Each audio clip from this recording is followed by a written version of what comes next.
And welcome back to our next edition of the CBB Review Studio podcast. I am Dan Siegel, joined by my co-host, Ben Anderson. And March Madness is here. We are recording here on Monday, March 18th, the day after Selection Sunday. So we have a bracket. We are going to discuss every single first-round matchup and every single team, where we think they will go in this tournament.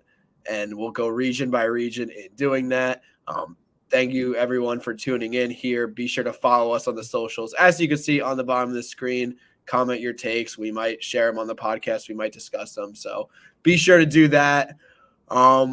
Before we get into actual specific matchups, though, Ben, I wanted to just throw it to you for just initial thoughts on the bracket itself. I mean, I guess a good place to start is UVA because that's where both of our faiths lie in terms of this March Madness tournament.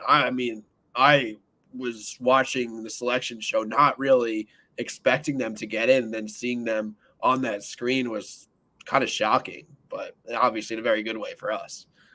Yeah, reporting on the ground from Charlottesville, hopes were low going into Selection Sunday at 6 o'clock. I did not think – I put it about a 20% chance that we got in, so I was definitely surprised, not absolutely shocked, but I just think that Oklahoma and Seton Hall in particular have very legitimate cases to be in the tournament, as does Pitt, as does Indiana State, as does St. John's, right? I think those were the five that we were wondering, okay, what combination are going to get in, what combination is going to be left out. Ultimately, I can't view it as anything but biased because my team was one of the teams on the bubble, but I think that the teams themselves were fine. Like, they were about on par with previous years. A lot of people had gripes with last year's tournament or the year before. But what really stood out to me was the seeding of some of those teams, especially from about the 7 to 10 to the bubble range, right? Dan, what do you think about how that went? Yeah, so first off, we had two playing games on the 10 line, which is interesting. I mean, it's not necessarily the wrong thing to do given just the quantity of bid stealers there were this year, but that's a weird note to point out. Also, I hopped on the Mountain West podcast yesterday, and there was some interesting points brought up. I think the Mountain West really got the short end of the stick, and yes, they haven't done necessarily so well in March Madness in the recent past, but yes, they got their 6 bids as well, but outside of San Diego State being the 5 seed, I mean, Utah State at the 8, Nevada at the 10, New Mexico at an 11, and then both Colorado State and Boise both in the play-ins. I think 5 out of 6 of the Mountain West teams, you could argue, could have been a line or two higher. Yeah, absolutely. It did feel like a lot of the seeding was done based off of last year's tournament results, right? And 2 examples come to mind in particular, those being San Diego State, which I'm still not sure why is a 5. If you're going to put Utah State as an 8, it doesn't make a ton of sense to me to put San Diego State so far above all the other Mountain West teams. Not because they're not good, just because, like, theoretically, if you want to stay consistent among the bracket, it doesn't make sense that you would pick the Aztecs as the outlier. And then the other example, this came very early in the bracket, was Florida Atlantic, of course. Yeah. Getting the 8 seed, not being even close to the bubble. That was shocking to me just because they don't have that same resume, right? They got a 9 seed last year, and they only had 3 losses that entire season. But coming in this year, they were in Conference USA last year. They were in Conference USA, but that was half the losses. I don't think the Air American is so much better this year than the Conference USA was last year, like, to warrant bumping up a lot. Oh, I get it. Memphis was disappointing. South Florida was a fun story, but it's not like they were terrorizing the world here. They lost to Maine, things like that. Yeah, and you could have swapped probably Colorado State and FAU, and I would have probably thought it would have made more sense. But that's the reality. I mean, let's get into some games because we have 32 different games to preview. And let's start with the East region. So pulling up the bracket right here, we'll go top to bottom. We're not going to gloss over any games, even the 1/16s, because what happened when we did that last year. But UConn against Stetson. First off, Stetson is 231st in Bart Torvik, so maybe you're not really high on that team, but I think overall there's actually some really bad 16 seeds. I mean, like just some of the low major conferences had some really bad seeds win their conference tournaments, but this is a team that could shoot pretty well. UConn, in my opinion, is going to blow them out. I think UConn will absolutely be able to run it back. I'm not sure there's the best value on UConn as the national champion because when I checked this morning, 26.2% of bracket participants had them as the champions, double the amount that the next person did. But yeah, what are your thoughts on like very quickly Stetson and UConn? Yeah, congratulations to Stetson. They made the tournament for the first time in school history. They can't play defense, and that's going to be an issue, especially if you look at the size of UConn positionally. I just don't think they're going to be able to stop someone like Donovan Clayton from getting his in the paint, right? And then that opens up Tristan Newton for driving lanes, and Alex Caravan and Cam Spencer can shoot it from the wing. UConn would not be the 16 seed I would pick to lose in the first round this year. And we could get more into UConn's fate down the line as we discuss some of these other teams they might match up against. But let's go to the 8-9. We got FAU and Northwestern. Yeah, you just mentioned FAU maybe not deserving of an 8 seed. I'm just not a fan of the Owls like I was last year because they can't defend. Like they don't play defense. I like Northwestern here. I think Boo Buie will stamp himself in March. I believe this is his first time being able to play in March, so good for him. They have guys that could shoot off the catch. Ryan Langborg, he did great last year for Princeton in the dance. And then we could discuss, the winner of this game against UConn. But first, what are you thinking of FAU and Northwestern? Yeah, I'm just looking at this matchup and I'm thinking, okay, who's the best player on the court? And it's clearly Boo Buie in my mind. I know John L. Davis and Vlad Golden, and they have some names on the Florida Atlantic roster, but ultimately I think that the experience of Buie will pay off. Guards win in March, that whole stereotype. I think there's some truth to that. The loss of Ty Berry does hurt the Wildcats, and it's a reason I don't think they're as dangerous to maybe a higher seed, but for a game against like Florida Atlantic, I think they have the capabilities to move on to the round of 32. Yeah. Oh, no, Bowie was in last year. Never mind. That statement was wrong. But as far as UConn goes, I mean, watch out because Northwestern could play with the best. They did almost beat Purdue twice. They beat them once in overtime, lost to them in overtime. Like, honestly, I think UConn is as well put together as anybody. But if you want to have UConn losing in the Elite Eight, the Final Four, like you could have good value in that just because everybody else has them as their champion. And it's hard to say this team is going to win the championship. That's not how college basketball works. And I think, do you want to talk about this on the early side just so that the folks know our sort of strategy in terms of picking brackets? Because I think we fall under the same category here where you can almost think of it as a statistic. It's almost like poker in a sense where you have to make the right bets at the right time because you're not going to get a perfect bracket, but you have to make sure you win the biggest hands. In this case, it's picking the national champion correctly, picking the Final Four correctly because it was worth exponentially more points. And if you can pick that right, and especially if you pick in a different way than what other people are picking, you all of a sudden have a chance to be that first place finisher in your bracket pool. And that's why I think, and I believe you're going towards this as well, there's value in picking teams like Houston or Purdue to win the national championship, especially if UConn is such an overwhelming favorite. Yeah, like the first round upset that you're going to have them losing in the second round. It's really cool to like tell your friends like, oh, look at that, I got the 14 over the 3, right? But at the same time, it only gets you 10 points. So if you're trying to win it, focus more on down the line. But we move on to the 5-12, San Diego State versus UAB. I know the 5-12 is everyone's favorite upset, but I think this is not going to be one of them. I like San Diego State. A couple of metrics I don't like about UAB in particular.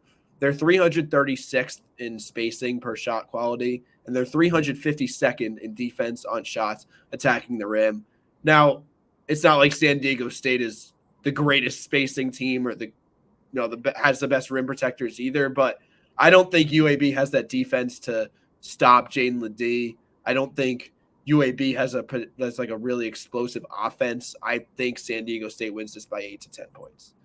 Yeah, I'm with agreement on you here, Dan. I think that what's interesting is that the metrics don't really like UAB, but what they really think the Blazers are good at is offensive rebounding. And I just don't think San Diego State's the type of team you can get those second chance opportunities like you were able to do so in the American. I like the Aztecs just with their experience. I know they lost a lot of players from last year, but I feel like Brian Dutcher can find a way to get to the round of 32. This is probably the fourth most likely 12/5 upset in my mind. All right, and then Auburn against Yale. Now, I'm like, I don't want to count out Yale because Ivy League teams, like they're a quality Ivy League team. We were really high on them in our preseason show. I think me even more so than you. But Yale, they played Kansas and Gonzaga this year. They lost by 15 to each of them. And I look at Auburn. I don't think they have the ceiling to like go on a run to the Final Four, but I think they have generally taken care of all the inferior teams, I should say, on their schedule. I mean, they did lose to App State, but App State has a really athletic, really good defensive team. I don't think Yale offers that. So I think Auburn wins this. I would say probably they lose to San Diego State potentially, and then we could get maybe a championship rematch the Sweet 16. That would be pretty cool. Yeah, we're on the same page once again here. I think that Yale also just looked really bad against Brown in the Ivy League championship game. There was more Brown losing that game than Yale winning it. I don't think this is the best team James Jones has had in his time at New Haven. It's not like the team that beat Baylor, almost a decade ago at this point, which is crazy. But I just think Auburn, like you said, is really good at beating mediocre teams, and that's what I see Yale as at this point. One more thing on Auburn, I don't think it's a crime that they got a 4 seed. Would I've liked to see them in a different region, maybe the West or the Midwest, just to mix things up a little bit, maybe, because I do think they are a strong 4 seed, but they also really haven't beaten anyone outside of the state of Alabama. So I think I'm okay with this seeding for No, that was my comment on they're probably not going to make an Elite Eight Final Four run because who have they beaten that is there to convince me. BYU and Duquesne, the 6 and 11. Duquesne, I thought like going in, this could be a pretty good representative of the A-10 because they have Day Grant, they have a good defense, but BYU is one of my favorite teams. The fact that they got a 6 seed is, I think, a little bit of a snub for them, but I mean, they shoot threes on more than 50% of their field goal attempts. They are top 25 in effective field goal percentage. A really fun team. I think a lot of people will enjoy watching them. I think down the stretch, they'll have like a 6 for 31 night or a 8 for 35 night from beyond the arc. But BYU, Duquesne, I like the way BYU matches up. Yeah, this was another seeding, I think, mishap a little bit from the committee. Duquesne, this felt like the committee thought VCU was going to win. And VCU is an 11, but Duquesne, I think, is a seed too high, especially when you compare them to the 12 seeds that are a seed line below them. BYU, I will take to win this game. I think I'm pretty confident that they can win individual games, but I just don't trust them to go very far in the tournament. However, the same thing could be said for their partner in this pod in Illinois, which I'm very interested to hear your thoughts on, Dan. I think Illinois may be the most polarizing team in the entire bracket. Yeah, I think you and I both have changed our brackets like 7 times in these first 24 hours of the bracket being revealed. And Illinois is the one I'm stuck on because they're the opposite of Auburn, right? They're really high upside. They could make a run. They could really do it, but they could lose to Morehead State, right? Like, who's to say I could trust this Illinois team? And Morehead State is a legitimate 14 seed you do not want to draw. Riley Minix is nearly a 21 point per game scorer. He's a 6'7", stretch 4 is what he's classified at. I mean, Morehead State does not have like the most high octane offense. They do good play at a pretty slow pace. They don't have the highest point totals this year, but they could also muck up the game. I could see Illinois winning that by 20. I could see them having trouble. Like it's really hard to get a feel for that team. And like I wanted to maybe take a risk, maybe like 100, 150 person pools, like take a risk, put Illinois in the Final Four. But in smaller pools, I think there's too much risk because Morehead State could be a tough matchup. They'd also be lined up to play BYU or Duquesne in the round of 32. I think BYU could be a tough matchup. So I don't know. What are your thoughts? I think BYU is a very difficult matchup for Illinois just because of their ability to shoot the three. When the Cougars are on, that's a very dangerous offense, and that's what the Illini has struggled with. I think I was reading through some Illinois fan, analysis because they would know better than I do, and I think they're a little bit worried about the ability to guard beyond the arc. So I've vacillated from having Illinois in my Final Four, almost in the national championship game, all the way to them losing in the round of 32. I think they'll beat Morehead State. I think Shannon and Domask and Hawkins, it's just too much for a mid-major team or a low-major team. But starting with BYU, I'm a little bit skeptical. We'll get to our picks at the end of this region, I'm assuming. But, yeah, it's a lot to talk about there. Yeah, and then Wazoo and Drake. I'll tell you one of these metrics before I talk about Drake. One of these metrics that I like in March, there's a bunch of metrics I look at, but one of them is it's from Haslametrics. It's called Paper Tiger Factor, and it essentially measures whether your results are disproportionately better because of how you play versus good teams versus how you beat bad teams by more points than you should. And Drake is top 25 in Paper Tiger Factor, meaning they play better against good teams. So that makes me feel like they will be able to handle Washington State. Not that Washington State is some juggernaut. Tucker DeVries, 22 points per game, and he always plays his best games in the bigger moments. They have 3 other double-digit scorers. Ben, maybe you could tell me what you love about Washington State, but I feel this way about pretty much the entire Pac-12. But there's nothing I see in them that's like, they can make it to the Sweet 16 beyond. Well, I think you could argue that Washington State also does play up to their potential in large games. They lose to stupid ones, like they lose to Washington at home, or they lose on the road to Arizona State. But they beat Arizona every single time they played. They did lose to Colorado, but this may be the toughest pick in the entire first round for me. I could really go either way. I think I'm going to lean Washington State. I don't even have a good reason. It's sort of like that gut reaction. Do you know what I mean? I don't think either of these teams are getting past Iowa State in the second round, but if you're looking for a good game to watch on Thursday or Friday, this is the one to do so. Yeah, no, it's the most toss up maybe of this region in terms of the first round. But then I agree, like they're not getting past Iowa State, who presumably will beat South Dakota State. And I don't think that's a easy draw for the Cyclones. I just think the Cyclones are really good. And I still like Iowa State to get to the Elite Eight.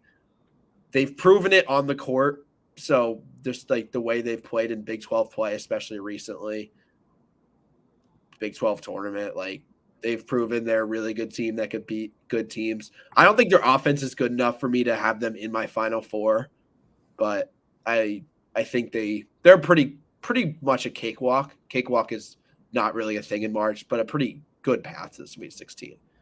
I think I'm going to go slightly off the beaten path here and put BYU in my Elite Eight.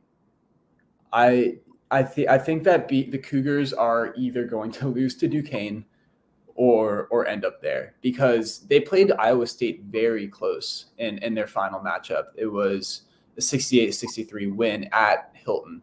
And I'm a little bit concerned about the Cyclones' performance outside of Hilton Coliseum, right? They just seem to always have that Hilton magic. It's not necessarily the same case on the road, even though they just win, of course, the Big 12 tournament. Give me UConn and BYU in the final, in the regional final, and then UConn is going to the Final Four. I know what I just said about picking your matchups, and maybe it's not the best bet to have UConn going all that far, but I just can't get off the Huskies at this point. I think I'm going UConn over. I'm going very chalky. UConn over Iowa State. If you want to take your risk, Illinois, although they're a 3 seed. If you really want to take a risk, I guess BYU. But what I think about UConn is you could have them losing the Final Four or the Elite Eight and still get pretty good value because everybody is just so high on the Huskies. Like, let's say the Huskies slip up, losing the second or third round, and you have them losing in the Elite Eight. You're probably still happy compared to the rest of your bracket. Absolutely. Yeah. Okay. West Region, shall we move on? Let's do it. All right. West Region, this one will start with UNC as the 1 seed, and they will play the winner of Howard and Wagner. Wagner was like the 7 seed in the NEC or something. They finished below 500. Then again, Fairleigh Dickinson was in a pretty similar spot. Howard's not much better. They're 268th in Torvik. Then again, Fairleigh Dickinson was 307th. So I don't know. UNC, they had the roster makeup to be a national champion, in my opinion. Like, their defense especially has been night and day. I think they have the UConn mold of they have every single type of player, every single prototype that you need in a national championship team. Hopefully they get past these early rounds because throughout the entire Hubert Davis era, UNC has played down to worse opponents, but I don't presume like the 16-1 upsets happening here, or even Michigan State could be tough. If Michigan State beats Mississippi State, we can talk about that. But what do you think? Yeah, I'm very high on North Carolina because of this specific bracket. No one here scares me a ton in terms of the ceiling level ability to beat a 1 seed. And I just think that everyone's going to mess up before they get to North Carolina is how I sort of feel. Like Alabama, I don't trust to not mess up before they get to South Carolina. St. Mary's, I don't think has the ceiling to beat North Carolina. I've been saying South Carolina, I mean North Carolina. Baylor, I just don't trust not to mess up before they get to North Carolina. Arizona, I don't trust not to mess up before they get to North Carolina. Every time, so this is where I fell with all these brackets. Is I came in, I was like, oh, I don't really like a ton of teams generally, so I think it might be a chaos heavy bracket this year. And then I go by region, and I end up picking like the 1 or 2 seed in each one, and I end up feeling like Seth Davis on the selection show where they always go chalk. You know what I'm saying? I don't see it with this region for a true scare for the Tar Heels. They might play close games, but that's sort of how I feel about the West. Yeah. Michigan State is they like John Rothstein renamed March Izzo for a reason. Nothing about this Michigan State team in particular, but just the program in general. I don't know. I think probably chalk in the top half. The bottom half could be real chaos, and we'll talk about that when we get there. But let's just talk about that 8-9 matchup real quick. Mississippi State, Michigan State. Mississippi State is a bad shooting team. Shocker, I know. They're horrible from the line, even more so. They're bad from 3-point range. They're not freakishly athletic either. They haven't been playing their best ball. I don't like Mississippi State at all. I like them enough to pick them against Michigan State, and here's why. Michigan State just loses against good enough teams. Like, that's the best way I can describe them. They're what, like 3-10 in quad 1, I believe is the stat. And Mississippi State's a quad 1 game. I don't know. I can't pick a team with 14 losses. And if I lose 10 points because I don't believe in a team with 14 losses, whatever, because I don't think they're beating Carolina either. Okay. Right. I hate this game. Nothing intrigues me about this game. All right. So Carolina did the Sweet 16. Okay. Yeah. Pretty easily. St. Mary's and Grand Canyon. We didn't like either of the 8-9 teams. I like both of these teams. I like St. Mary's and I like Grand Canyon. Grand Canyon has only lost 4 games. Didn't they beat San Diego State in the regular season? Grand Canyon has a win over the Aztecs. Yeah. They're good. Yeah. They're coached by Bryce Drew. Like they have Ty and Grant Foster. Here's how the game's gonna go. Grand Canyon up by 7 at halftime. Aiden Mahaney realized this. It's the second half, and he actually gets to play now. And because he has like some crazy first half, second half splits this year. And they come back. It's probably a pretty good ending. St. Mary's ends up winning the game. Also, West Coast Conference Player of the Year, Augustus Marsh Linus, I believe is the pronunciation there. He's also in that St. Mary's backcourt. So they have some hoopers. Maybe their metrics have always overrated them, but they have some hoopers. This is a really good pair of teams. I think probably goes to the Sweet 16. Yeah. What about this? What about this situation though? Aiden Mahaney, 21 points on 24 shots. They can't dig out of a hole because they're St. Mary's and they play a little bit slower than normal. Okay. Like I'm taking Grand Canyon here. I'm taking Grand Canyon. I'm accepting of that possibility, but I think winner goes to the Sweet 16. Here's my qualm here, Dan. Yeah. One of St. Mary's and Gonzaga is winning their game when everyone thinks the 12 seed is going to win. Which one is it? And I don't know, but I got to figure that out soon. I'm going to go with Grand Canyon here, but I'm not happy about it. I don't know. Let me look. I might have. Who's Gonzaga playing? Gonzaga is playing. McNeese. Oh, Gonzaga's McNeese. They're both trendy upsets. You see what I mean? Yeah. Yeah. Like, I also think Gonzaga's overseeded by a seed. I think they should be a 6, but I have a feeling we're on the same page with this 4-13 though. We got Alabama against Charleston. I'm picking Charleston. Alabama has lost 4 of their last 6. Alabama does not play defense. They've given up 100+ points in 3 of those 4 losses that I just mentioned. And then Charleston's just a nightmare for a team like that because they're well coached. They run some really good action. They score a lot of points. This is going to be like a 3-point shooting contest. If you look at the profiles of these two teams, Charleston is 3rd in all the tournament in 3-point rate, the percentage of your shots that are threes, and Alabama is 4th. So it'll be a fun watch. I think it'll be high scoring. I think Charleston wins.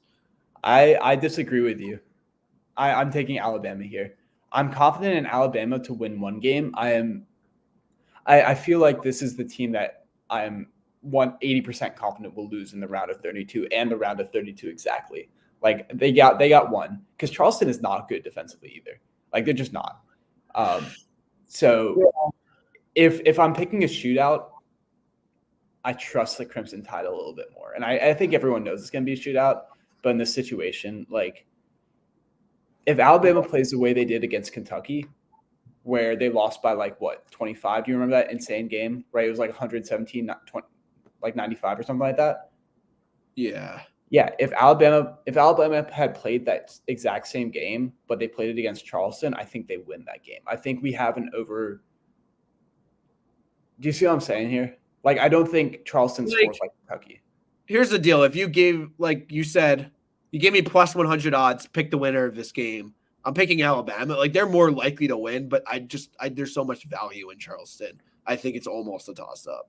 That's fair. Yeah, it's all about the game theory. You know what I mean?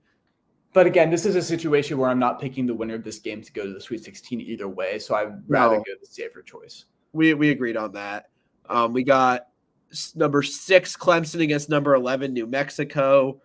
A lot of big New Mexico fans, specifically Matt, in the preseason, and then now they've played some really good ball. Recently won the Mountain West tournament, so the New Mexico fans are back on the bandwagon. I think they could win this game against Clemson. I'm going to pick them because I'm not a big fan of Clemson. I think their playing style, their tough, hard-nosed defense, their front court dominant production will get neutralized in March. And then you got New Mexico with their shot creators, their ability to they guard the post pretty well too. They rebound. Like I don't think they're going to get out physicaled by Clemson too much. I just like the New Mexico team better than I like Clemson.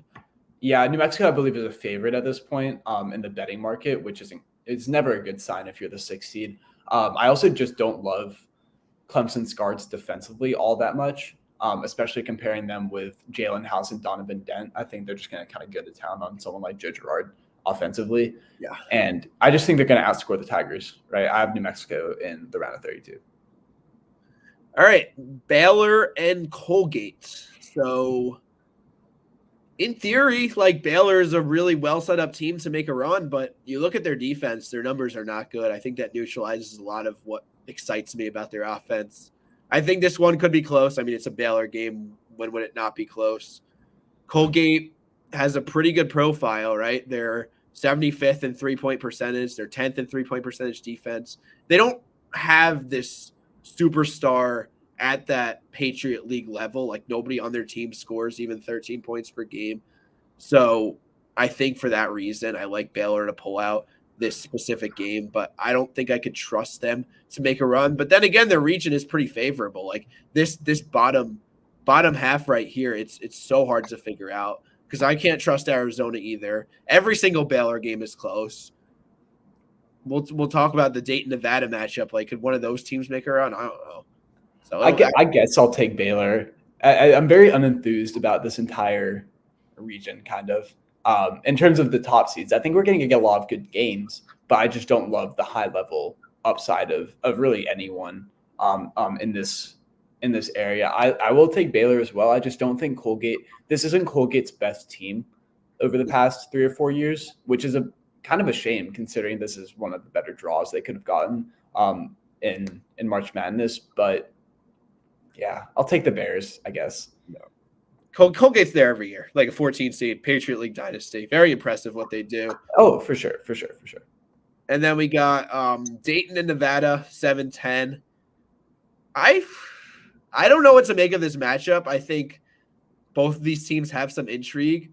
A lot of people are counting out Dayton, and look, they have some questionable losses. They did not dominate the A-10 like we expected them to. But I think with their dominant big and Deron Holmes, that's who everyone knows. And I think they're got a lot of shooters to surround him. Like they got a good formula to score points. They're really athletic on defense. I think defense shouldn't be a major issue in this tournament. Now Nevada is a lot more battle tested. They're playing really well lately, but I think this is a really critical game because the winner plays Arizona, and we're neither of us are too bullish on them. Yeah, I'm kind of done with Dayton at this point. I am one of those people that you just described where I'm not a believer. It feels like every time I turn on a Dayton game that's supposed to be important, they either lose or they barely win. And that's just not a recipe for success in March. It is a lot of the things I've been saying so far are gut feelings, but I just don't really see it with this team. One thing I'm interested in to see matchup wise is Nevada draws the third most fouls in the country, and Dayton fouls just the third least in the country, which is a fascinating matchup. It'll be interesting to see who gets to the free throw line more often in this game, the Flyers or the Wolfpack. But ultimately, I'm going to go with Nevada. I think they were underseeded by a line, and in accordance with that, I'm probably gonna push them through to the round of 32. I didn't even write down who I picked in this, and I completely forgot because I've been back and forth all day. But for the sake of the pod, I'll disagree with you. I'll go Dayton. Nice. And then we got Arizona, Long Beach State. This matchup. Didn't Long Beach State beat somebody in the Pac-12? It was definitely not Arizona. I'm pretty sure they beat somebody. They beat Michigan. Okay, not Pac-12, but okay. Whatever. But, say what you want about that one. But Arizona versus Long Beach State.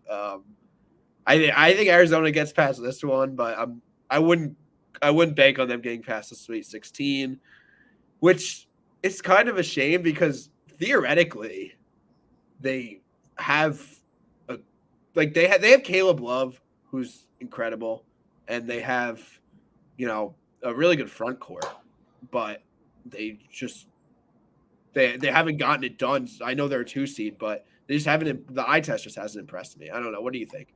No, I just don't trust them to win 4 games in a row. Like they really haven't done that all that often. They're always dropping some stupid game to like Oregon State. Yeah. You know what I mean? And you can't really go through that, especially in a weaker Pac-12. I don't know how prepared they are. It really does suck because the metrics, you know how every year they come out and be like, teams with an offensive efficiency of this and a defensive efficiency of this is the benchmark for you to win, the national championship or whatever. You have to have these. Like from a metric perspective, Arizona is the pick, in my opinion, to win the national championship if you're looking for value. However, it's Arizona, and I don't want to pick Arizona, so I'm not going to. They're going to win this game, and I think they're going to go to the Sweet 16. But I think the winner of New Mexico Baylor is going to beat Arizona. I just don't know who it is. So you said there's value in Arizona's national championship pick. I think there's value in a 15-2 upset here if you want to pick one of them.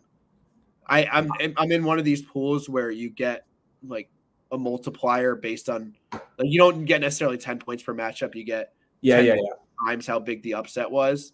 And I might pick Long Beach State to win that just for the risk reward kind of thing.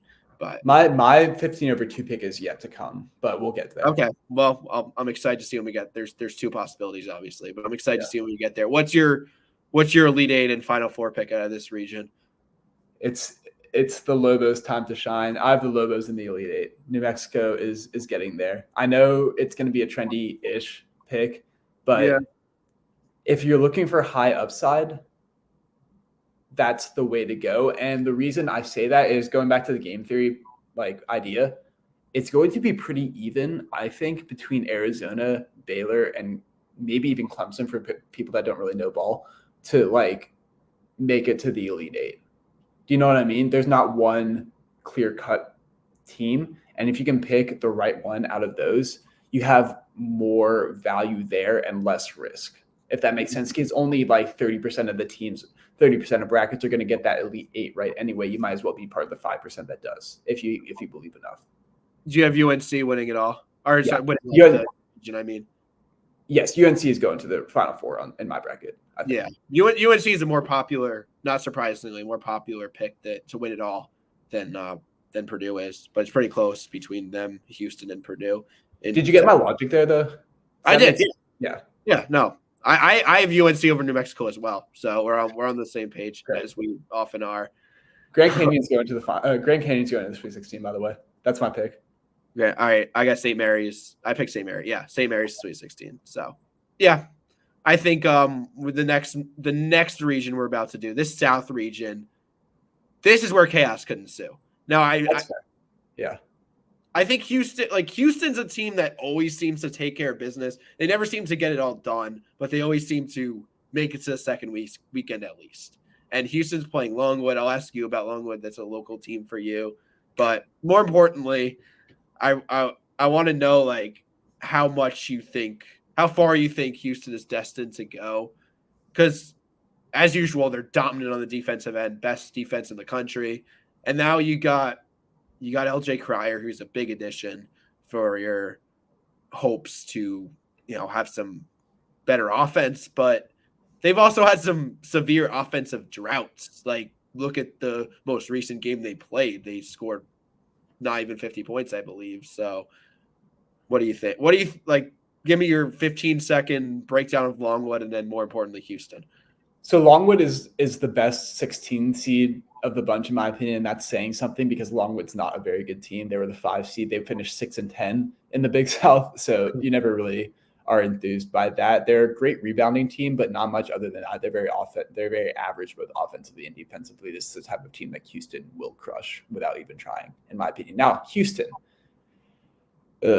I'm very wary, and we'll get to this at the bottom of this bracket as well, but I'm very wary of picking teams that just suffered pretty major injuries, right? And with JoJo Tugler going out, that just kind of dampens my excitement for the Cougars. This feels like an Elite Eight team to me, Elite Eight or Final Four. This was going to be my pick for the national championship until Tugler got hurt, if I'm being completely honest, because I thought there would be a lot of value there. I still have a future bet on it, but I just don't feel confident enough that they have the shooting necessary to space the floor enough to be able to win those types of games, especially in the Final Four. It wouldn't surprise me if they got to the national championship game, and it wouldn't surprise me if they lost in the Sweet 16. It would, just based off of their 5-4 matchup. It would surprise me if they lost in the Sweet 16, actually, but yeah, I'm regretting this, but I'm probably putting them in the Elite Eight. They just have such a favorable matchup, favorable road to the Elite Eight. Yeah, that's fair. There's the team that's getting to the Final Four. I'll tell you when we get there. But Nebraska and Texas A&M, that's the 8-9. Now Texas A&M is a weird team. They're good in some of the metrics that I like to look at, and those in particular are the away from home metric, which means March Madness is not played in your home arena, so you're winning games not in your home arena. That's a good indicator. And then momentum, they've been playing better basketball more recently than in November, December. So they're good with that. A&M is also like last year's Mississippi State in that they cannot shoot the three to save their lives. And they're just really physical, where Nebraska's not. So it's kind of like pick your poison. But I think when I break down the matchup, Wade Taylor's difference maker. He goes out and wins that. I tend to agree with you here. Nebraska is 7-2 in their last 9 games, but let me read to you who they've beat. They beat Michigan, Penn State, Indiana, Minnesota, Rutgers, Michigan again, Indiana again. If they're not exactly world beaters there, I trust the Aggies a little bit more in this scenario. All right, 5-12, Wisconsin, the 5 seed against James Madison, the 12 seed. I haven't looked at this, but I just have a very big feeling a lot of people like JMU as their Cinderella. I mean, that's been the case since November when they beat Michigan State, right? But JMU, they do have 30 wins. There's good logic in it, whether it's trendy or not. And I think Wisconsin's also pretty upset prone. Like, I'm not impressed by what they do on offense. They don't have like just some AJ Store is exciting. AJ Store has an element to the Wisconsin offense that they haven't had in a while, but overall they're still Wisconsin in general. And they've had tons of losses down the stretch. Now they went out and played the Big Ten title game, but still they're not playing their best basketball lately. Terrence Edwards is a star for James Madison. He's a 6'6" guy, but he can handle the ball. And I think he wins the game for JMU. I have JMU 12/5. I have JMU as well, but I am wondering if there's some value in picking Wisconsin here.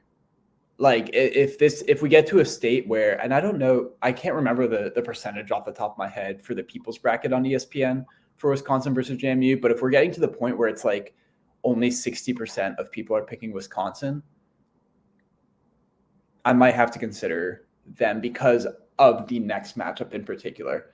I've never been more confident that Duke is going to the Sweet 16 and no further. Like, dude, we talked about this over text though. We disagree here.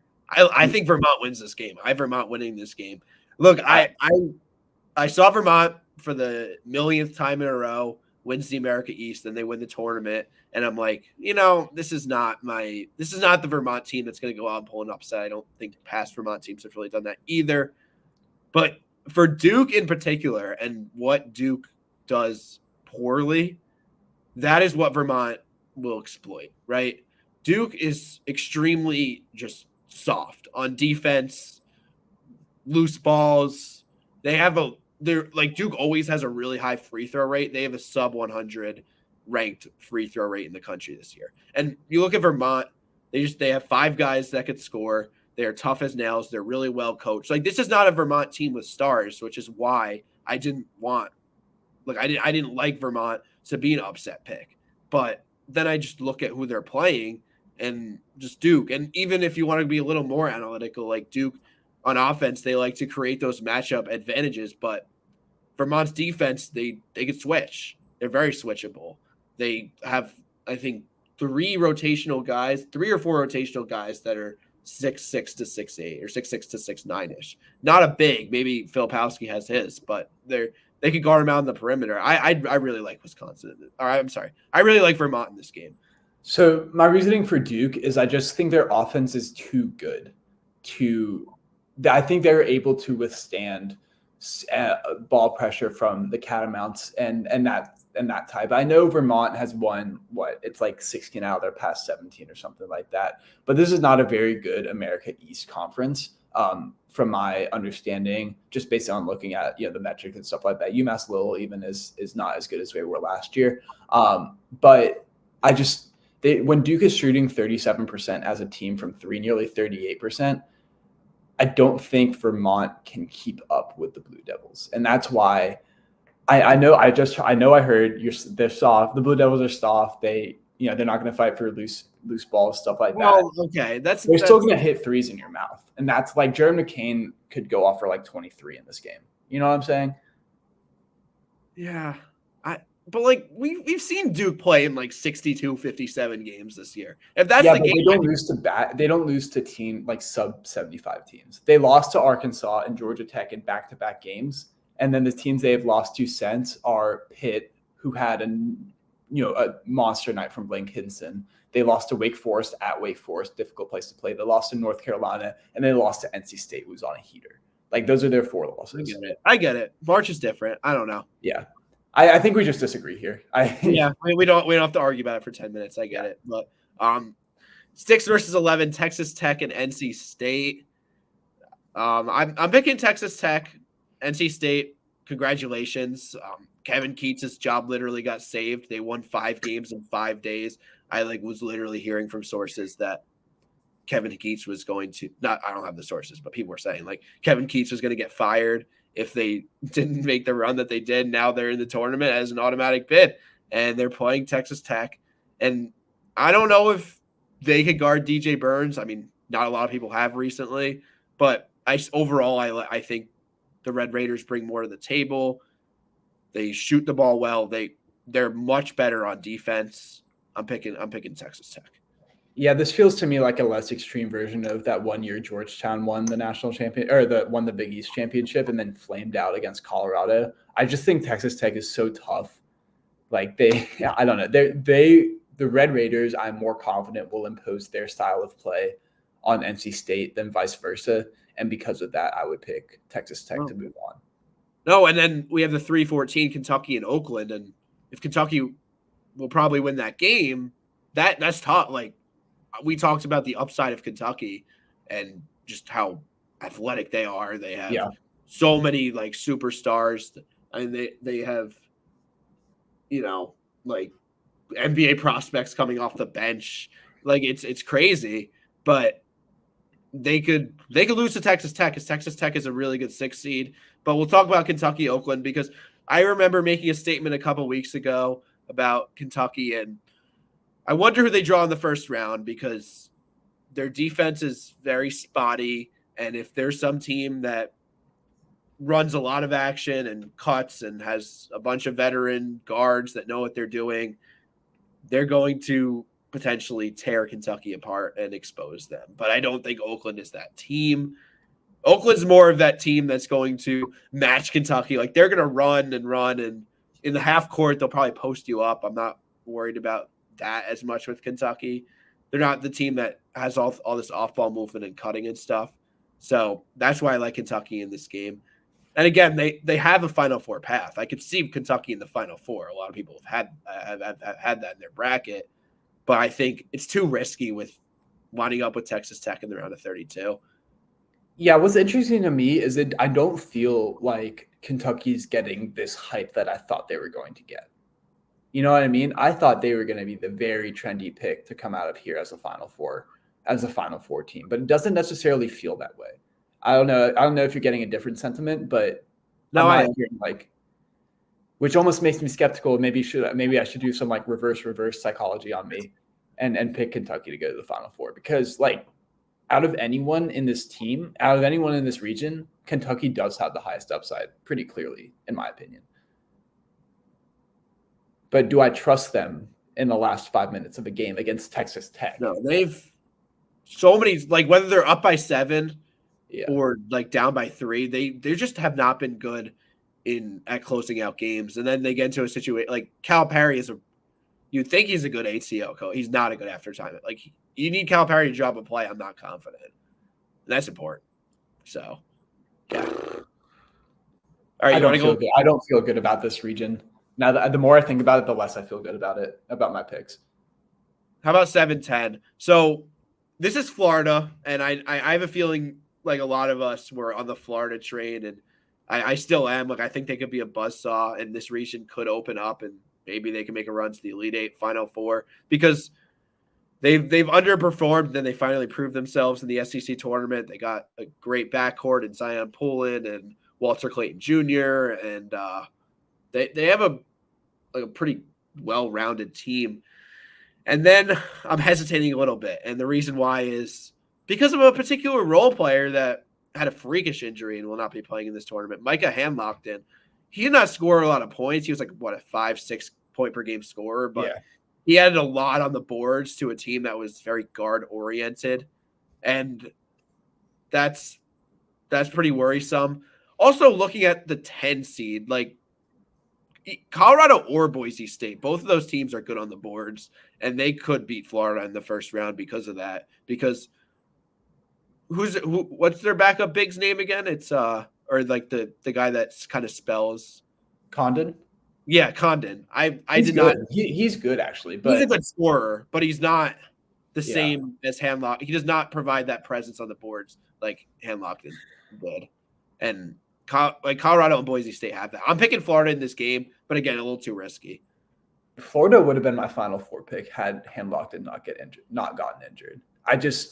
I see it. I see the vision with that team. Zion Poland is very, very good. Yeah. I don't know, man. I'm going to pick Florida because I still trust them against either Colorado or Boise. I don't think Colorado has played the games they need to play in order to be prepared for this type of situation against Florida. I just think Florida is better than every team in the Pac-12 except for Arizona. Yeah. You know what I mean? And Boise, I just don't think Max Rice and the guards of Boise State match up particularly well with like Will Richard and Zion Poland. Yeah, I'm going to go with the Gators. Gators. Okay. And then 215. Is this your 215 or was it the other one? Yeah, it's this one. Okay. Like if I'm going to pick, I'm not going to pick a 215 upset. I just think this has been going around a lot, but the 14 through 16 teams are not good this year.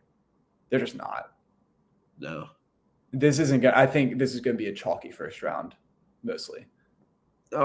Western Kentucky is the fastest paced team, like literally number one in pace, number one in tempo. Yeah. But they're also out of control a lot. They turn the ball over. Golden Eagles are really good at turning you over. And if you just started locking into college basketball in the conference tournament, you might have seen Marquette and you might have been unimpressed. But they also they're going to get Tyler Kolek, their star point guard, their do everything point guard back in this NCAA tournament. And Marquette, it's not like I talked about this in an article. Marquette is not the team that, you have Tyler Kolek out. Let's just bring in this backup point guard that's basically Tyler Kolek light. Like that's not who they are. They're just a completely different offense. So getting him back is just huge. And what we saw in the Big East tournament is not indicative of them at all. I'm having trouble taking the temperature of Marquette. Like I think they get to the Sweet 16, although that's a tough round of 32. But I can talk myself pretty easily into Florida beating Marquette despite not having Micah Handlockton. And here's my reasoning. Who's going to guard Tyrese Samuel on Marquette? Yeah. That man is huge. What, is Oso going to guard him? You know what I mean? You know how I feel about Oso. Well, defensively, great, though. But is he strong enough? I don't know. Is he? Yeah, he's he's good, but he's not very big. They don't really have a big man. Yeah. No. So what is your temperature on Marquette? Are you just out on them, like making a run, or do you think kind of out on Marquette at this point? You don't think they're like high ceiling, low floor? You just think they're just not? I just don't trust. I don't trust them. And Shaka Smart has not built the best reputation as a tournament coach outside of the run he had with VCU, right? If you think about it, lost to Abilene Christian at Texas. Last year, he lost to Michigan State, right? I don't know. I think the Elite Eight team from the bottom half of this bracket is whoever wins Texas Tech or Kentucky. Yeah, I forgot. I did. Yeah, Houston's the top half. I'm pretty confident in that. But yeah, I might still go Florida, like because I had one seeds in the Final Four in the first two, and I don't want to spoil it too much, but I'm not going to have like a seed higher than 3 or worse than 3 in the Final Four in the Midwest region. So you're picking Florida to the Final Four? I guess so, yeah. I want to pull that trigger so bad, but I just don't think they can do it without hand locked in. But I'm picking Kentucky. I'm a little higher on Marquette. I still I think Marquette could very easily beat Florida and go on a run. I guess I'm picking Kentucky to the Final Four. Okay. All right. I'm not very happy about it. I'm not very happy about it, though. And then finally, the Midwest, final region, the region of our who's, but we'll go top to bottom again. So Purdue, the big storyline. Will they pull UVA? Will they, after losing to a 16 seed, go around, win the national title? They are a 1 seed again. They also have to play a 16 seed again. That will be the winner of the first 4 game between Montana State and Grambling State. I would hope lightning does not strike twice. What's your takes on this? Congratulations to Grambling for making their first tournament. I hope you win against Montana State because neither of these teams are winning against Purdue. You said that last year, but I know I get it. Neither of these teams, no. I mean, come find me if either of these teams beat Purdue, please. No, I'm more focused on the 8-9 and what would set up a second round matchup against Purdue. Which, by the way, I think there's value in picking Purdue far because everybody's fading Purdue. Everyone thinks, they're not a March team, and okay, maybe that's the case. But Utah State and TCU. So this is really a toss-up game. If you're talking about who's more likely to beat Purdue, who's more likely to be able to defend Zach Edey, in my opinion, that's TCU. Yeah. They're going to be able to force your turnovers. I think Utah State gets absolutely eaten alive in the post if that's the matchup. But will TCU win this matchup? I'm going to lean they do. I think from a physicality standpoint, they could definitely win, attack the inside. It's a real toss-up, though. What do you think? I like Utah State in this matchup. And one thing that's interesting to me about Utah State's matchup against Kentucky is that they can guard the heck out of the 3-point line. Purdue can. Or I'm sorry, their matchup against Purdue. They can guard the 3-point line very well. And from what we've seen so far from the Zach Edey era is that it doesn't really matter how you guard the post necessarily. I know what you're trying to say, right? It's about making only Zach beat you and not everyone else. But you do. It's a whole formula because the way you have to pay more attention to Zach Edey than obviously guarding him. You need more than even a double team. You need that's true. And that decreases that worsens your 3-point defense. Yeah, right? Exactly. It's not yeah. But do you have Purdue the Sweet 16 pretty confidently? Yes, I do. Oh, me too. Gonzaga and McNeese. We'll talk about Purdue further as we get to talking about more of these teams. But Gonzaga against McNeese. This is another 5-12 upset I feel like everyone likes. Honestly, I don't blame them. I really like McNeese. Gonzaga has not impressed me that much. McNeese is that 30 win team. They're great in the half court on offense, especially. Shahada Wells, you might have seen him in the Southland tournament. He's a bucket. I know I don't like to do what everybody else does, but I'm picking McNeese over Gonzaga. Look, man, sometimes the 5-12 upsets are popular for a reason. That's sort of how I feel about this matchup. I think Gonzaga is overseeded.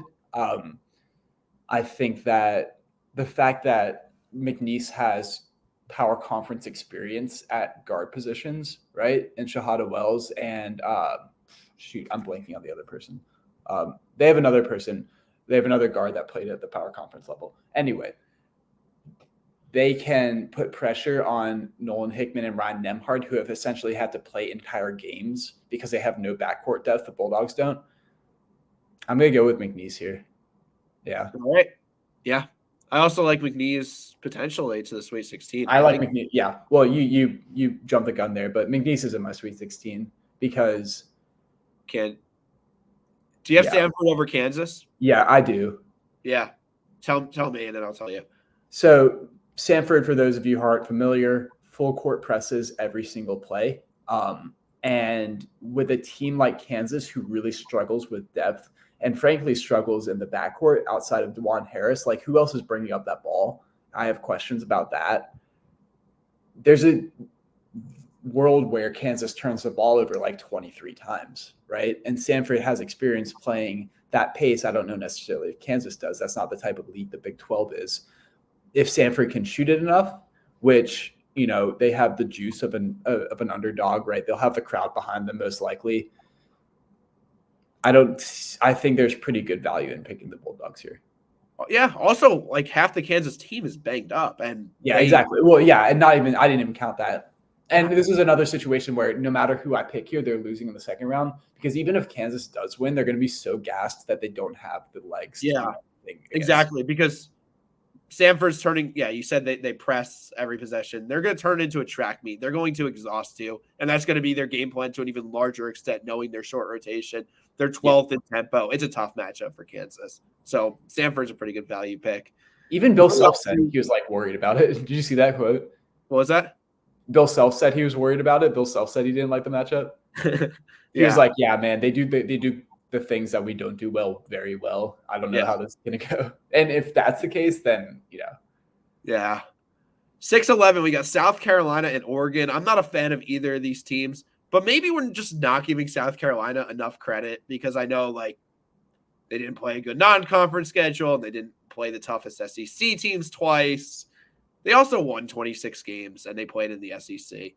Also, Oregon, there's not a single aspect of their team that impresses me. I don't know what there is about Oregon that's, like this is what they do really well. So I'm picking South Carolina. I'm going to go the other way. I'm going to pick Oregon. Typically, these types of teams like South Carolina historically don't do very well in the tournament. Ones where the predictive metrics aren't great. They have a surprise season. They feel sort of a year or two early. Typically, they kind of flame out early in the tournament. Oregon, I was very high on, if you recall in the preseason. I just thought they would win. I thought they would do a lot better in the Pac-12. I like Jackson Selstad, and Folly Dante has come on very strong recently. I don't know. I'm picking the Ducks here. I trust people that win, and Oregon has won lately. Well, South Carolina has 26 wins, but no, I see what you're saying. No, Creighton and Akron. I think Creighton wins this game. I think Creighton goes to the Sweet 16 with a pretty good path. Yeah. It's like Creighton also has that Kansas syndrome with a really short rotation. They're also they're really soft team. There's not fouls in Creighton games. They have like one of the lowest free throw rates in the country, and they have the lowest rate in which they foul in the country. So it's going to be just like a game that moves along pretty quickly. Now, you could see some scoring, right? Akron, they post up a lot. They have Enrique Freeman, who's just a dog, double. A dog. Yeah, I love he's a 20 and 10 machine. Like Creighton's gonna have a lot of trouble defending him. So it's a really sneaky upset pick. But Creighton just could score and score and score. I like Creighton too much to pick them to lose in the round of 64, but I don't like them nearly enough to do anything of note past the first weekend. That's okay. And then Texas. Texas is playing the winner of our Virginia Cavaliers and the Colorado State Rams. So maybe the storyline surrounding Texas is one last ride for Max Asmus a couple of years ago. He played for Oral Roberts and made a run to the second weekend with them there as a 15 seed. So he's now the starting point guard for Texas. I think the winner of Colorado State UVA, which is a real toss-up, I lean Colorado State, but the winner of that game beats Texas. Yeah. I was just about to say the same thing. And I actually lean UVA in this matchup. A little bit homerism, right? I would love to see a 42-39 victory just to really make everyone hate us, right? Playing the heel card here a little bit. But my reasoning for Virginia over Texas would be, okay, Beekman guards Asmus, right? Dunn guards Dylan Dessou. Who scores for Texas? Caden Shedrick has 27 points. No, I don't know. Right, maybe Tyrese Hunter goes off. And if Tyrese Hunter goes off, I live with it. But I think it's a pretty favorable matchup actually for either 10 seed that comes out of this against the Longhorns. I think Big 12 teams, typically the bottom of the Big 12, tends to not do well in the tournament. That's a pattern I've sort of noticed throughout. throughout the last few years of them being the best conference in the country. The 5th through 8th seeds in that league don't do very well in their opening round games. So for that reason, I'm taking whoever wins this game. Do you think maybe that was the logic with Oklahoma keeping them out, as well as like the Mountain West doesn't do well? Let's move them down a couple seeds. I don't know if that's sound logic for seeding, but interesting. No, but yeah, I think Oklahoma, they didn't do anything. I don't know. No, but regarding Virginia, it's also an interesting storyline because they have been one time they were the national champion in 2019, and a bunch of other times they've been considered chokers with losses to double-digit seeds in the first round. This is their first Cinderella story.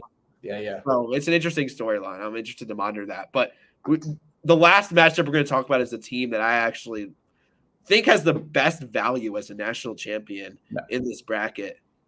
The Tennessee Volunteers. Now they are playing St. Peter's. We all know what St. Peter's did last time they were a 15 seed.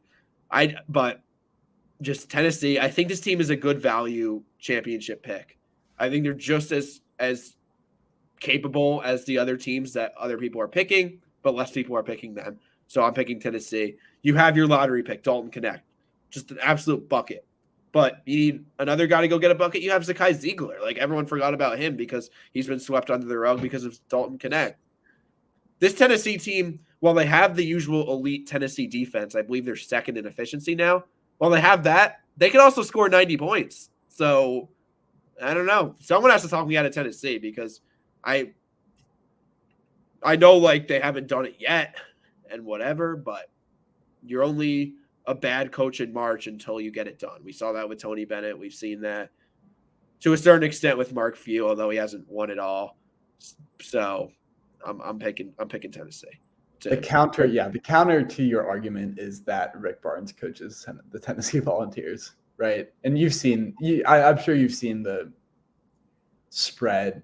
That he's the worst coach in March against the spread ever, or something like that. Do you think if I'm not picking UConn, I'm picking Tennessee?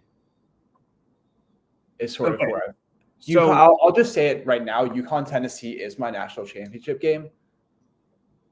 But that could go to shit really quickly, and that's what I'm worried about. I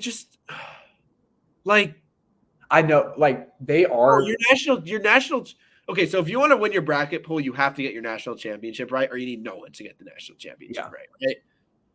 So if you're in a 20-person pool, I guarantee 6 or 7 are picking UConn.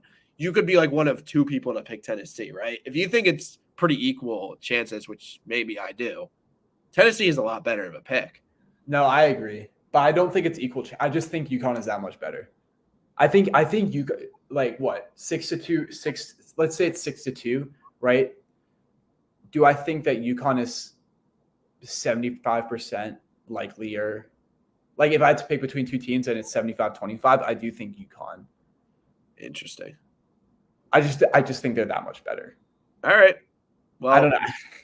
I wish I didn't, but I do. Well, we'll watch these first round games. We'll watch these second round games. We're gonna have a Sweet 16 bracket the next time we meet, so we'll be able to analyze more what it takes to win a national championship. But that was every single of the 32 first round matchups. Hope you enjoyed. This was live. You could go back and watch the entire thing. It is on YouTube. And be sure to follow us on the socials, as you can see scrolling along the bottom of the screen. Thank you so much for watching. Thank you so much for listening. We'll be back in a week. Enjoy your March Madness holidays, Thursday through Sunday. Take care.